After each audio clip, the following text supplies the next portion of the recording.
사라의 죽음, 사라의 부고장이 이곳에 기록되어 있습니다. 한 3달 정도 우리가 아브라함과 사라의 말씀을 계속 본 것 같은데, 저는 말씀 묵상하면서 정이 든 것 같아요.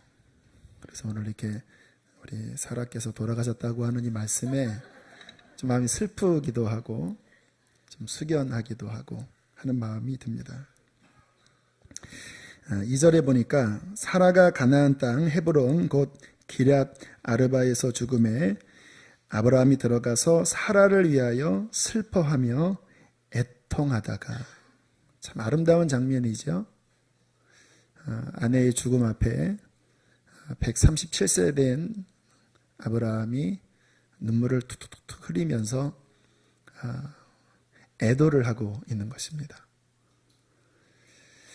아마 주마등 같은 그간의 세월들이 막 지나갔을 것 같아요. 아무튼 파란만장한 세월을 보냈죠. 갈대아 우르에서 음성 듣고 떠나 하란으로 갔다가 잠깐 지체 있는데 또다시 부름 받고 생면부지의 이방 땅에 와서 지금 62년 지난 겁니다. 뭐 정처 없이 뭐 이리저리 옮겨 다니고 미안한 마음도 들었겠죠. 2번이나 아내를 누이라고 속여서 이방 왕들에게 빼앗겼다가 하나님의 은혜로 찾았던 일들, 그러한 주마등 같은 그러한 시간들을 떠올리며 아브라함이 많이 슬퍼했다라고 오늘 본문에 나오고 있습니다. 오늘 사라의 나이가 127세라고 나와 있는데요. 성경을 이렇게 살펴보니까 여자 중에서 죽을 때 그 나이를 명확하게 기록한 사람이 사라밖에 없대요. 뭔가 의미가 있는 것입니다. 남자들은 뭐 노아나 뭐 모세나 다 나이를 기록했지만 여자는 유일합니다. 여기에 사라의 나이를 이렇게 기록하면서 어떤 장엄한 죽음을 이렇게 보여주고 있는 것은 하나님이 사라의 그 귀한 믿음을 오늘 이 말씀 속에서 이렇게 표현하고 있는 것입니다. 아브라함만 믿음의 조상이 아닙니다. 사라도 열국의 어미로서 아브라함과 함께 믿음의 걸음을 내디딘 거예요. 그 귀한 믿음을 살다가 이제 믿음 안에서 죽은 것입니다. 저는 이러한 말씀을 보면 죽음에 대한 생각을 한 번 더 하게 돼요. 저는 죽음을 좀 깊게 묵상하는 편입니다. 왜냐하면 성경에 출생보다 죽음이 영적으로 더 중요한 사건이라고 말씀을 하시기 때문에 그래요. 그래서 어떤 묘지를 가거나 그런 지난달에도 국내 성지 그 순교지 묘역들을 방문을 했을 때 그 비석에 적힌 출생과 사망 이렇게 적혀 있잖아요. 그 숫자를 유심히 봅니다. 순교자들이요, 일찍 돌아가셨더라고요. 30대, 40대 한참 일하실 나이에 주님을 위해서 돌아가셨어요. 그리고 선교사님들 자녀 묘역의 비석을 보면 한 3년 살다가 천국 간 선교사님 자녀도 있고, 생후 한 3일, 4일 지나고 천국 간 아이도 있고, 그러한 것들을 보면 제 마음에 느끼는 게, 오래 살든 일찍 살든 우리의 인생은 이렇게 결국 끝나는 것이구나. 여러분, 비석의 출생과 사망의 가운데 물결표시, 이게 인생의 길입니다. 뭐 50년을 살든 70년을 살든 30년을 살든 그 당시에야 안타깝지만 조금만 길게 100년 뒤에 보면 어차피 다 죽는 게 아니겠습니까? 그 인생의 짧음 속에서 과연 우리들은 오늘 사라처럼 어떻게 살아야 하는가, 어떻게 죽어야 하는가를 우리는 깊이 생각하셔야 합니다.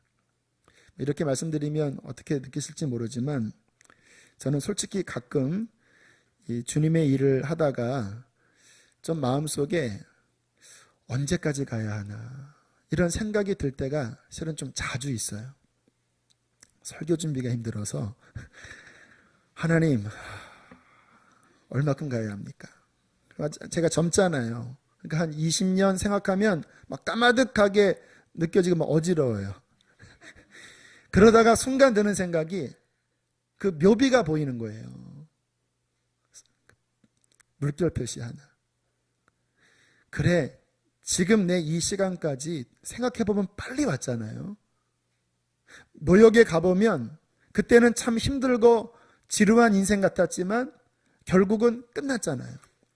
나의 인생도 멀지 않아 이 모든 십자가를 벗을 그날이 오겠다. 하나님, 그때까지 내가 낙심치 않게 하시고 뒤로 물러서지 않게 하시고 계속 달려가게 해주십시오. 주님 앞에 서는 그날 주님 앞에 칭찬받는 그러한 승리한 인생으로 하나님 서게 해주십시오. 이게 제 마음속에 간절한 기도의 제목입니다. 여러분, 오늘 사라가 127세에 세상을 떠났습니다. 여러분도 곧 세상을 떠날 것입니다. 기억하십시오. 저는 봄이 좋아요. 왜냐하면 봄에 나무나 그 식물에서 그 연하게 피어나오는 그 새싹을 보면 너무너무 예뻐요. 아기 속살 같고 부드러운 그 연두빛. 그런데 신속하게 봄이 지나고 여름이 지나고 이제 가을이 되면 노랗게 빨갛게 단풍이 든 다음에 뭐 우수수 떨어지잖아요. 지금 요 바깥에만 나가 보시면 엄청나게 낙엽이 떨어져 있습니다. 여러분, 성경이 뭐라고 말씀하는지 아십니까? 너희의 인생은 풀이다라고 말씀하세요. 인생의 영광은 풀의 꽃과 같다. 그러면서 말씀하시기를 풀이 마르고, 지금 잎이 떨어지는 것처럼 풀이 마르고 꽃은 시들면 하나님의 세월의 기운이 불고 있다라는 거예요. 그러면서 뭐라고 말씀하십니까? 풀은 마르고 꽃은 시드나 여호와의 말씀은 영영이 서리라. 이게 신앙생활이에요. 육체, 풀과 같습니다. 이 땅에 추구하는 모든 명예, 풀의 꽃과 같아요. 잠깐입니다. 몇 계절만 지나면 져버리는 거예요. 그러나 우리의 삶은 무엇이어야 합니까?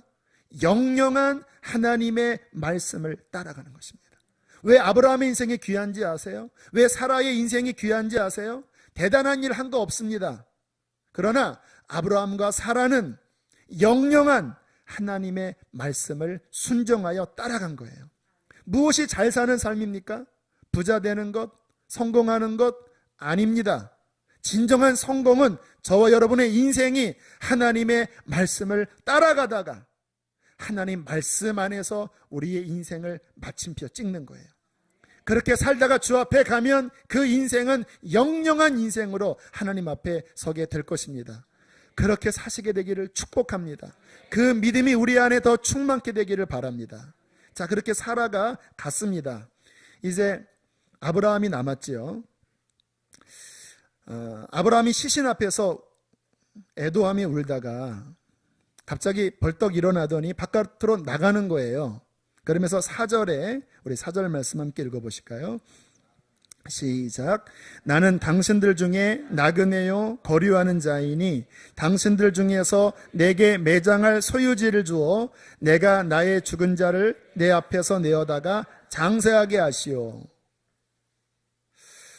특별한 말씀이 아닌 것 같지만 이 안에 아주 중요한 말씀들이 몇 개가 들어있어요. 여러분, 아브라함이 자신을 가리켜 뭐라고 표현합니까? 나는 여러분 중에 나그네요 거류하는 사람이라는 뜻은 외국인이라는 뜻입니다. 외국인, 이방인이다라고 이야기한 거예요. 62년을 이 땅에서 살았지만 나는 당신들 중에 내 아내를 묻을 땅 한 평 없는 나그네요 외국인으로 살았다. 여러분, 성경에 그리스도인의 정체성을 이 세상에서 나그네로 표현한다는 거 아십니까? 저와 여러분은 나그네예요. 가는 세월 제가 좀 놀았거든요 옛날에. 인생은 나그네예요. 주님 나라 천성을 향하여 이 땅에서 여행을 하고, 그리고 외국인으로서 어떻게 보면 정처 없이, 그러나 우리의 마음의 목적점은 이 땅이 아닌 주님 품, 그곳을 향하여 계속해서 순례하는 순례객이라고 말씀을 하고 있습니다. 여러분에게 질문하겠습니다. 여러분도 그러한 마음으로 살아가시나요? 많은 분들이 이 땅이 끝이라고 생각하고 나 자신의 크리스찬으로서의 정체성을 망각합니다. 그러면 잠듭니다, 여러분. 우리가 나그네라는 사실을 잊어버리면 이 순례길에서 바르게 가지 못하고 이 땅의 여러 가지 유혹 속에 잡혀버리고 신앙을 제대로 살 수 없어요. 여러분, 우리는 나그네입니다. 나그네예요. 이 인식을 날마다 갖고 내 심령을 일깨워서 말씀의 등불을 들고 영적 옷을 단정히 입고 허리에 띠를 메고 주님 나라를 향하여 날마다 힘들지만 걸어가셔야 돼요. 이 마음이 있으셔야 합니다. 아마 이 나그네 의식을 제일 깊이 가질 수 있는 분이 선교사님들이신 것 같아요. 제가 전에 교제했던 한 선교사님이 태국에서 한 10년간 선교를 하셨는데, 아마 부모님이 돌아가셔서 잠깐 한국에 귀국을 하셨던 것 같습니다. 그런데 외국에 10년 이상 살면요, 고국이 그립지만 막상 고국에 와보면 정처할 데가 없대요. 집도 없죠. 부모님도 돌아가시죠. 이 땅에서도 또 이방인이 되는 거예요.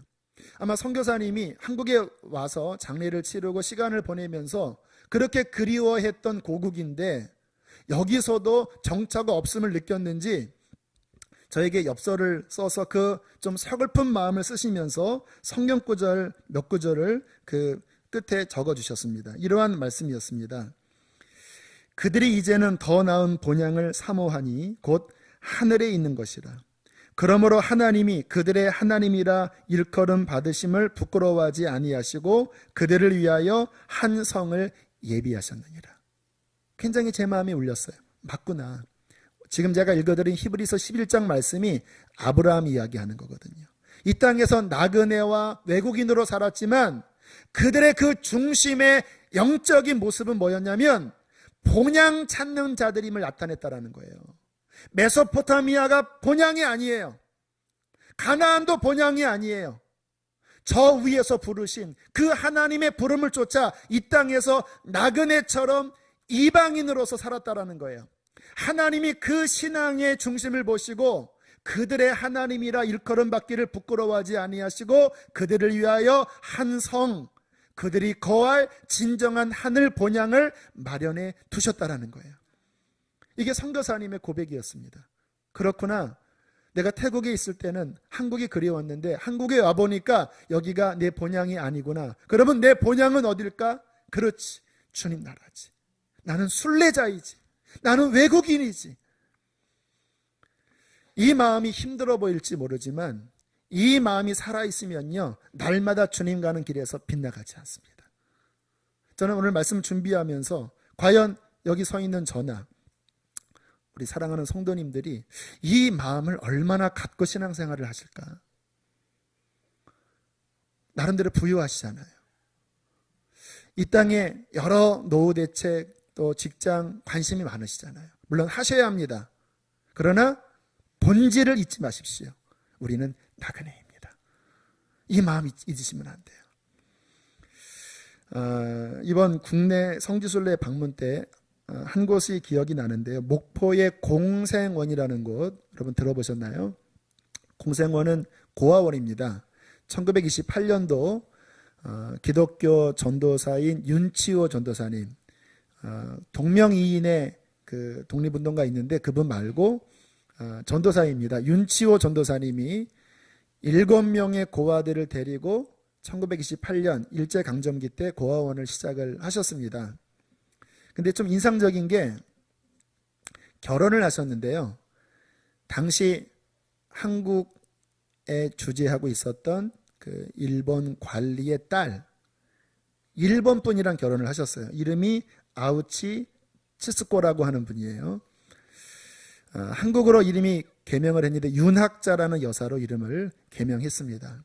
함께 이제 신앙 안에서 결혼해서 고아들을 열심히 섬겼는데 1945년 해방이 되고 그 지역 주민들이 이 윤학자 여사를 그렇게 핍박을 했다 그래요. 왜? 일본 사람이니까. 고국으로 가라. 왜 이 땅에 와 있냐?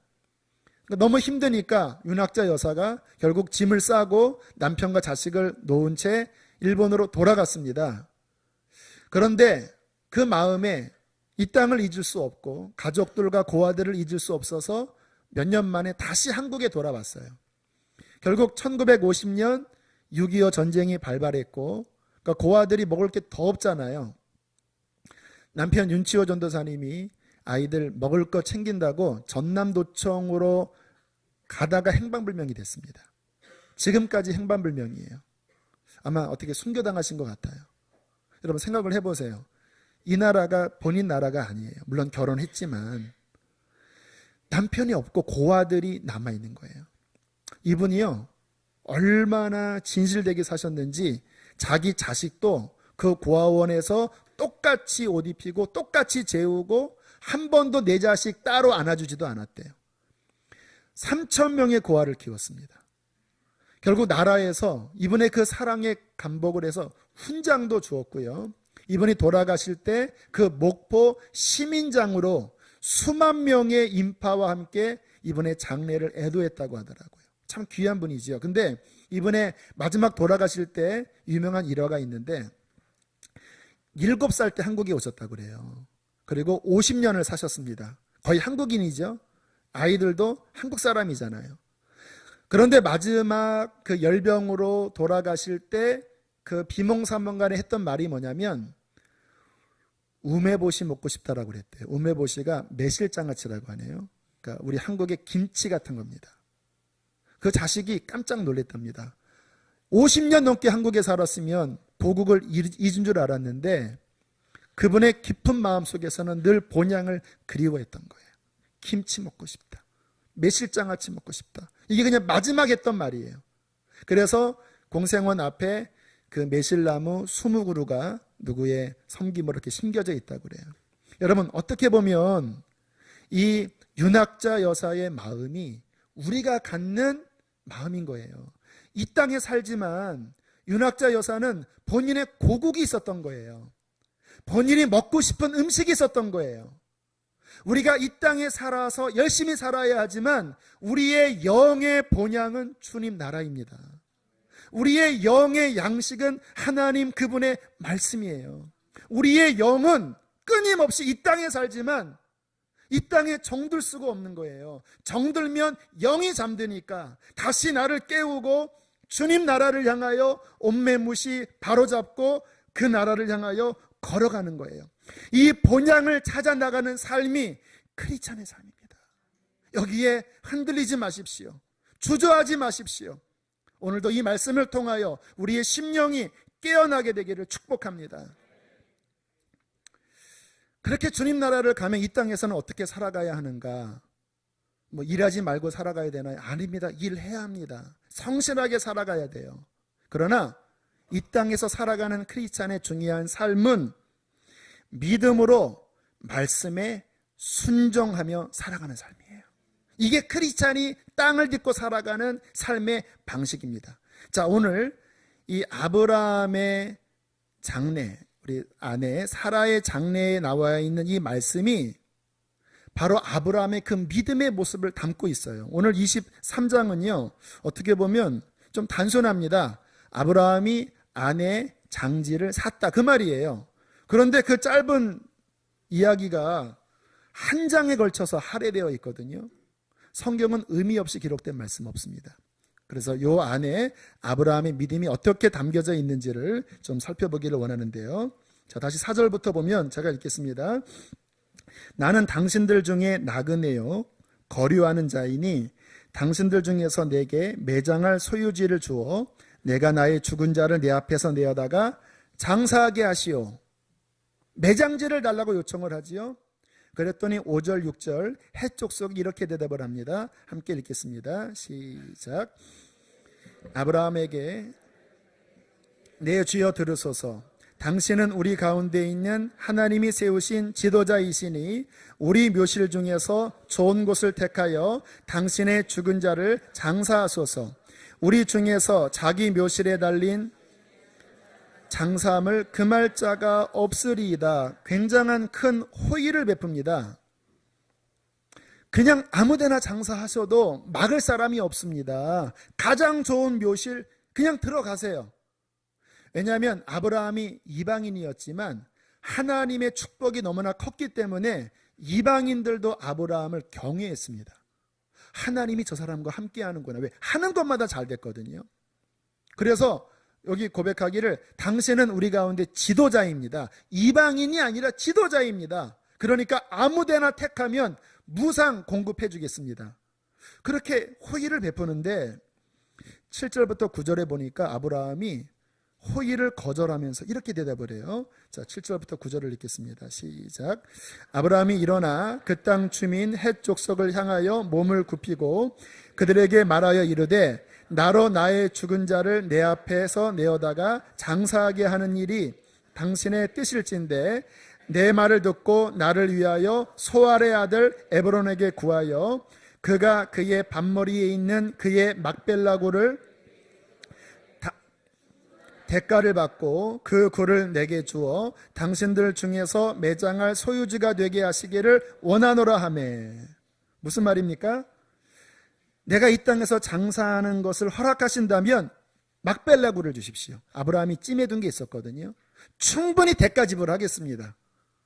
저 굴을 내게 주시면 감사하겠습니다. 정중하게 요청을 합니다. 자, 장소가 이제 옮겨집니다. 10절 함께 읽겠습니다. 시작. 에브론이 헷 족속 중에 앉아 있더니 그가 헷 족속 곧 성문에 들어온 모든 자가 듣는 데서 아브라함에게 대답하여 이르되. 자, 여러분, 성경에서 성문이라고 하는 표현은요, 그 당시에 성문이 어떤 장소인지를 아셔야 합니다. 그 고대 시대의 성문은 장로들이나 그 지역 유지들, 지도자들이 모여서 그 지역을 어떻게 이끌까 회의하고 또는 재판하고 그런 공식 최고 석상이 성문이에요. 오늘 성경에 아브라함이 그 밭을 사는 데 있어서 아무 데서 결정하지 않고 최고 의사결정 기구인 성문 앞에서 모든 사람이 보는 데서 지금 모든 일들을 결정해 나가고 있는 거예요. 무슨 뜻일까요? 중요한 일이라는 것입니다. 아브라함이 적당히 지금 이 일을 진행하지 않아요. 자, 11절에 에브론이 대답하는 겁니다. 내 주여 그리 마시고 내 말을 들으소서. 내가 그 밭을 당신에게 드리고 그 속의 굴도 내가 당신에게 드리되 내가 내 동족 앞에서 당신에게 드리오니 당신의 죽은 자를 장사하시오. 또 호의를 베풀어요. 아니, 이 에브론 막벨라고를 원하면 그냥 드리겠습니다. 가지세요. 장사 지내세요. 막을 자가 없습니다. 여러분, 이렇게 이야기하면 여러분들은 감사합니다 하고 들어갈 수 있잖아요. 그런데 여러분 잘 생각을 해보세요. 여러분, 무상으로 공급했다라는 말은 뭐냐면 나중에 마음이 바뀌어서 준 게 아니다, 다시 달라 하면 줘야 합니다. 이때는 아브라함 소유지만 몇십 년 지나서 세월이 바뀌면요, 공중되지 않는 것은 아브라함 소유가 아니에요. 그러니까 아브라함이 또다시 거절합니다. 아닙니다. 돈 계산합시다. 자, 12절부터 13절 2절 읽어보실까요? 시작. 아브라함이 이에 그 땅의 백성 앞에서 몸을 굽히고 그 땅의 백성이 듣는 데서 에브론에게 말하여 이르되 당신이 합당히 여기면 청하건대 내 말을 들으시오. 내가 그 밭 값을 당신에게 주리니 당신은 내게서 받으시오. 내가 나의 죽은 자를 거기 장사하겠노라. 돈 받으라는 거예요. 왜? 이 계약은 적당히 해서는 안 될 중요한 계약이라는 것입니다. 그러니까 에브론이 좀 난처해하면서 아니 그 밭 값이 은 400세겔 정도 나가기는 하는데 라고 이야기를 합니다. 이것도 약간 흘리는 말이에요. 왜냐하면 은 400세겔이 지금 화폐 가치로 은 4.5kg에서 5kg입니다. 그러니까 작은 금액이 아닙니다. 중요한 땅이 아닙니다. 그냥 밭과 굴이거든요. 근데 좀 비싸게 부르면서 아니 그래도 당신 가지십시오. 그랬더니 그 말을 듣자마자 아브라함이 18절 함께 읽겠습니다. 18절 시작. 성문에 들어온 모든 헷 족속이 보는 데서 아브라함의 소유로 확정된지라. 20절 읽습니다. 이와 같이 그 밭과 거기에 속한 굴이 헷 족속으로부터 아브라함이 매장할 소유지로 확정되었더라. 아브라함이 그 말을 받자마자 공식적으로 은 400세겔을 주고 성문 앞에서 장로들이 보는 모든 앞에서 그 밭을 자기의 소유로 삼아버립니다. 자, 참 별거 아닌 이야기인데 한참 말씀을 드렸죠. 도대체 아브라함이 이 막벨라고를 샀다라는 의미가 뭐죠 도대체? 왜 아브라함이 이렇게 집요하게 이 땅을 구입을 하려고 할까요? 두 가지를 생각해 볼 수 있습니다. 첫 번째는요, 여러분, 사람이 죽을 때가 되면 다 고향을 그리워합니다. 아까 우리 윤학자 여사도 그 마지막에 무의식 가운데 했던 말이 고향 매실장아찌였어요. 이민 갔던 많은 분들이요, 그곳에 다 정착을 했지만 많은 분들이 마지막 돌아가실 쯤에 한국에 와서 묻히고 싶어 하세요. 그래서 어떤 분들은 다 정리하고 돌아오는 분도 계셔요. 그게 본성입니다. 여러분, 아브라함 마음속에 사라가 죽었을 때 그 본성 안에 다시 고향으로 돌아가고 싶은 마음이 있을 수도 있는 거예요. 고향에 가면 여기서처럼 이방인으로 정처 없이 다니지 않아도 돼요. 친척들이 있지요. 아는 사람들이 있지요. 안정감을 느낄 수 있어요. 62년 동안 나그네 길 살은 거거든요. 그런데 만약에 이곳에 이제 매장지를 구입했다고 하면 무슨 의미입니까? 내 고향은 여기라는 거예요. 나 메소포타미아로 안 돌아간다는 것입니다. 왜? 이 매장지에 사라가 묻혔다면 그 다음에 아브라함도 묻히고 이삭도 묻히고 리브가도 묻히고 야곱도 묻히고 레아도 묻히고 계속 후손들이 이제 여기에 묻히는 거거든요. 그러면 이제 그 마음 안에는 뒤로 물러나는 퇴로를 차단해 버리는 거예요. 내 편안한 고향이 아니라 나는 여기서 하나님의 말씀대로 여기서 살다가 여기서 죽겠다. 나는 뒤돌아서지 않겠다. 나는 뒤로 물러서지 않겠다. 하나님이 말씀하신 대로 살다가 나는 주님 앞에 갈 것이다. 이 결단이 이 안에 들어있는 거예요. 또 하나는, 자, 좀 황당한 게요, 하나님께서 아브라함을 부르실 때부터 하셨던 약속이 뭐냐면 가나안 땅을 주겠다고 말씀하셨거든요. 그런데 62년 지나는데 땅 한 평이 없어요. 안에 묻을 매장지도 없어요. 좀 황당한 상황이지요. 하나님의 약속은 어마어마한데 내 현실에서는 안에 매장지도 없는 현실인 거예요. 오늘 본문의 아브라함이 이 막벨라 굴을 구입한 것은 아브라함이 가나안에서 최초로 땅을 소유하게 된 것입니다. 비록 막벨라 굴 하나, 밭대기, 그리고 나무 몇 그루밖에 안 되는 거예요. 그런데 이 안에는 뭐가 들어있는지 아십니까? 하나님, 지금 내 눈에는 아무것도 보이지 않으나 하나님께서 이 막벨라 굴을 내가 샀듯이 가나안 전체를 약속대로 내 후손에게 주실 줄을 믿습니다. 주님, 나 뒤로 물러나지 않을 것입니다. 하나님, 힘들어도 돌아가지 않을 것입니다. 여러분, 막벨라 굴 작은 이 땅 하나에 아브라함의 믿음에 뭐가 걸려 있냐면 하나님의 전체 약속이 이루어질 것을 확신하는 그 믿음의 행위가 이 안에 들어있는 것입니다. 여러분, 우리가 신앙생활을 하다 보면 하나님께서 우리에게 약속하신 것과 현실이 많이 괴리감이 있을 때가 있습니다. 기도하면 내가 너와 함께한다, 두려워하지 말아라, 내가 평안하게, 이렇게 막 말씀을 하시지만 막상 현실을 보면요, 이 믿음의 길을 걸어가는 게 녹록치가 않아요. 여러분의 남편, 아내 빨리빨리 변화되던가요? 죄송합니다, 이런 말씀 드려서. 여러분 자녀 빨리빨리 변화되던가요? 여러분 기도할 때 모든 환경들이 그렇게 순식간에 바뀌어지던가요? 여러분, 우리 믿음의 길은요, 인내하며 걸어가는 길입니다. 눈에 증거가 아니 보이고 귀에 소리가 들리지 않아도 오직 하나님의 약속 붙잡고 뒤로 물러나지 않고 앞으로 걸어가야 이 길을 갈 수 있는 그런 길이에요. 지난주에 복음 인카운터를 하고 한 분이 지난 금요일 날 간증을 해주셨는데 그런 간증을 해주시더라고요. 그렇게 큰 은혜 받기를 원하셨대요. 왜냐하면 이 형제님도 이제 주님을 좀 깊이 만나고 이제 내가 제대로 신앙생활을 해야 되겠다, 그렇게 결심을 하고 형제분인데 부부가 새벽기도 빠지지 않고 거의 나오시는 귀한 믿음의 성도님들이 되셨거든요. 그런데 언제나 여러분 그 충만함이 항상 유지되지가 않잖아요. 그러니까 저도 그 형제를 생각할 때 신앙이 떨어지면 안 되는데 이런 좀 마음에 좀 염려도 있었습니다. 근데 지난 금요일 날 이곳에서 고백을 하시더라고요.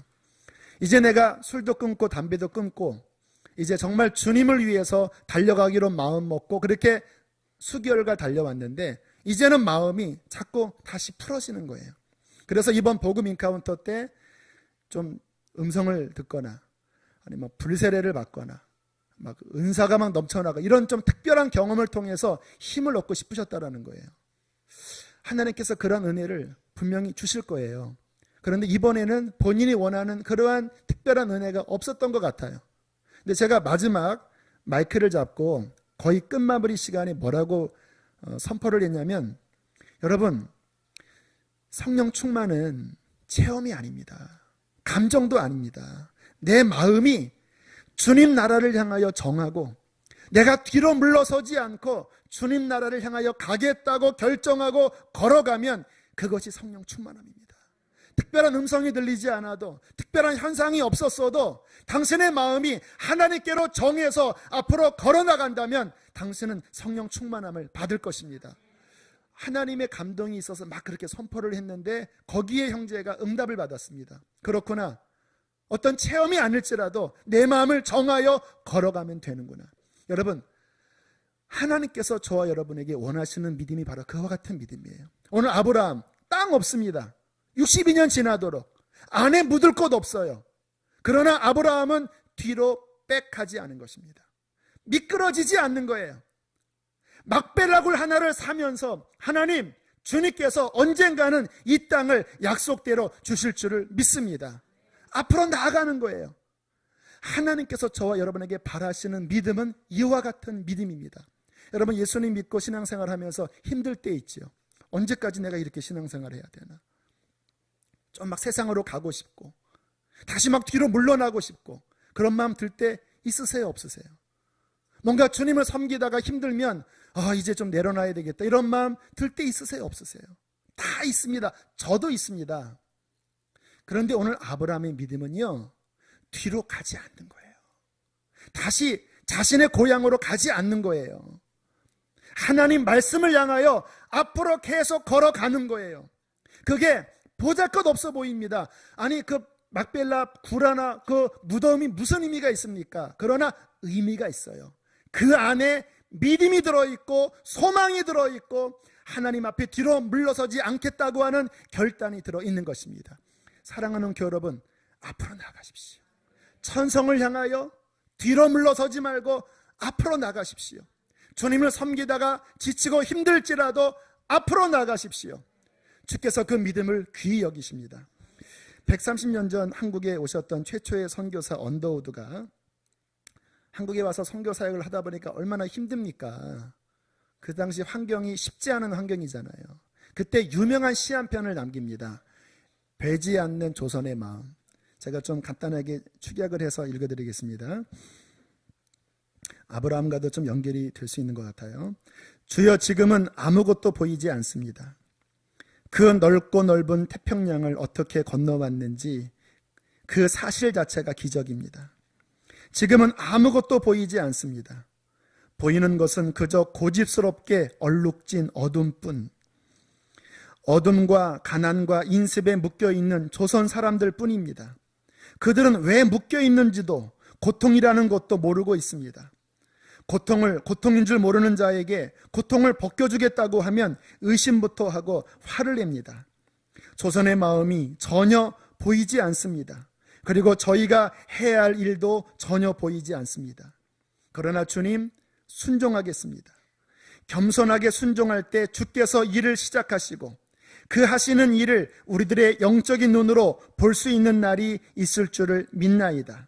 지금은 우리가 황무지 위에 맨손으로 서 있는 것 같사오나 지금은 우리를 서양 귀신이라고 손가락질 받고 있사오나 이들이 우리 영혼과 하나인 것을 깨닫고 하늘나라의 한 백성 한 자녀임을 깨닫고 함께 눈물로 기뻐할 날이 있음을 믿나이다. 지금은 예배드릴 예배당도 없고 학교도 없고 그저 이곳 모든 사람들로부터 경계의 의심과 멸시와 천대함이 가득하지만 머지않아 이곳에 은총이 내릴 줄로 믿습니다. 주여 오직 내 믿음을 붙들어 주옵소서. 그리고는 세운 학교가 연희전문학교, 연세대학 전신이죠. 세웠고요. 고아원을 세웠고요. 조금 상황이 나아져서 세운 교회가 서울의 세문안교회고요. 결국 그렇게 뿌렸던 씨앗이 지금 우리의 열매로 맺혀져 있지 않습니까? 아브라함이 그때 막벨락을 하나 샀지만 그 후손이 결국은 그 땅을 차지하는 것이 아니겠습니까? 여러분, 중요한 것은 믿음으로 전진하는 것입니다. 저 천성을 향하여 전진하십시오. 주님께서 그 믿음을 기뻐하실 것입니다. 함께 이 시간 찬양을 하고 기도하기를 원합니다.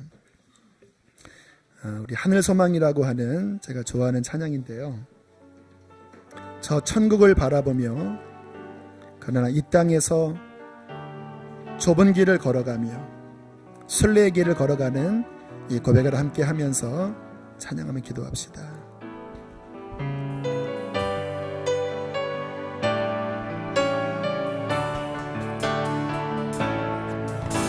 나 지금은 비록 땅을 벗하며 살지라도 내 영혼 저 하늘을 디디며 사네. 내 주님 계신 눈물 없는 곳 저 하늘에 숨겨둔 내 소망이네. 보고픈 얼굴들 그리운 이름들 많이 생각나.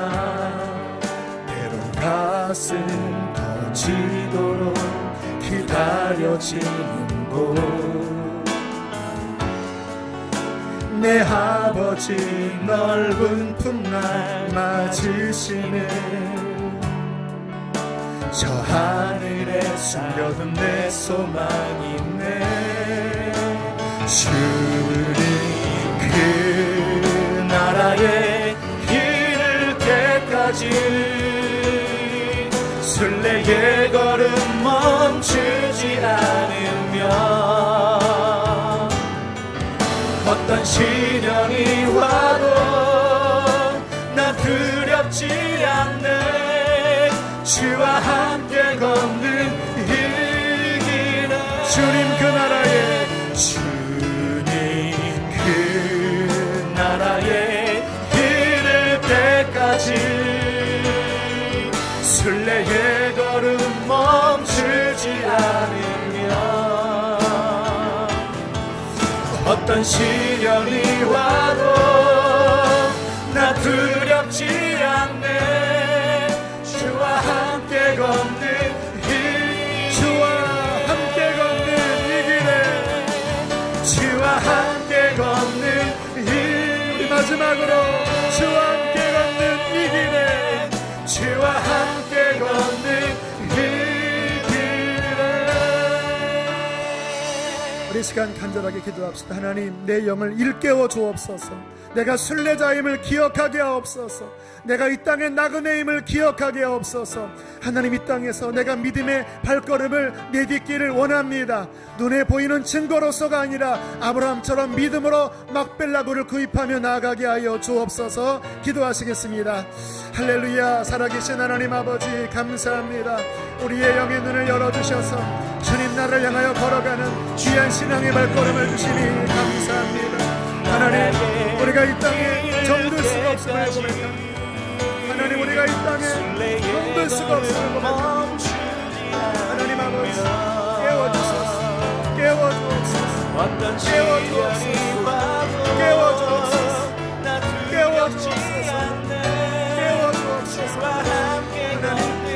우리가 걸어가야 될 이 길을 하나님 걸어갈 수 있는 힘을 주옵소서.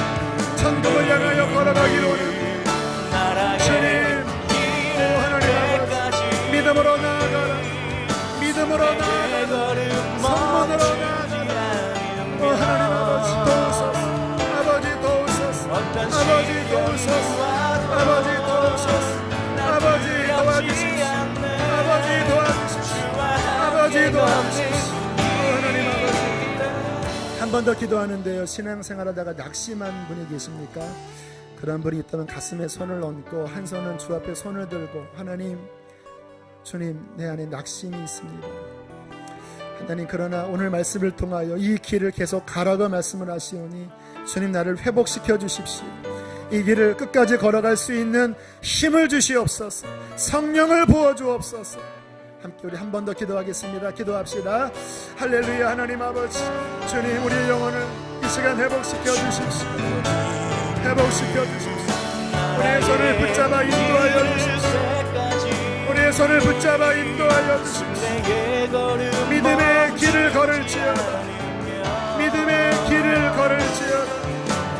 믿음의 길을 걸을지어다. 믿음의 길을 걸을지어다. 믿음의 길을 걸을지어다. 믿음의 길을 걸을지어다. 하나님 아버지, 우리를 살려주십시오. 깨어나게 하여 주십시오. 일어나게 하여 주십시오. 하나님, 성령을 부어주십시오. 살아날지어다. 깨어날지어다. 하나님 아버지, 주여 우리에게 소망을 주소서. 우리에게 소망을 주옵소서. 성령으로 채워주옵소서. 하나님 아버지, 감사합니다. 주님, 그 나라에, 주님 그 나라에 이를 때까지 순례의 걸음 멈추지 않으며 어떤 시련이 와도 난 두렵지 않네. 주와 함께 우리 마지막으로 하나님 앞에 전심으로 주님 그 나라에, 주님 그 나라에 이를 때까지